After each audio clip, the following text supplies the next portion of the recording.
Like, how can we receive love? How can we feel good in our bodies? How can we, if we don't choose that?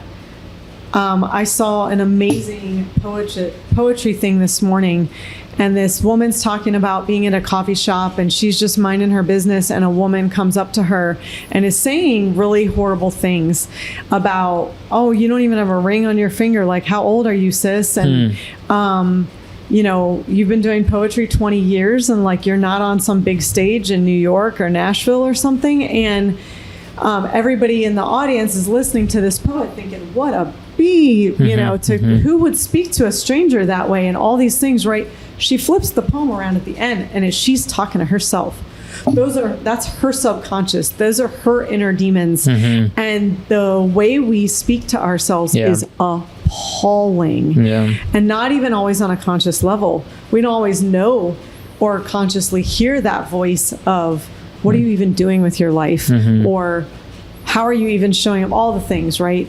And so it was such a powerful reminder of what that healing journey can and should look like. And of course, like, how much can I let Stephen in if I'm saying all these horrible things to myself? Or if I look in the mirror and I'm judging and criticizing and hating, how much can I let him call me beautiful and have that resonate? Right. Receive it, resonate it, have it impact me the way he intends for it to impact me. I think that was a big part of Nettie's journey too. In the beginning was like her not even allowing me in. Because of her. And that also stemmed from her relationship, prior relationships, and her relationship with her dad. Absolutely. And I mean, I grew up without my biological father. Stepdad entered my life when I was 12. Not an age you necessarily want one or are open to that.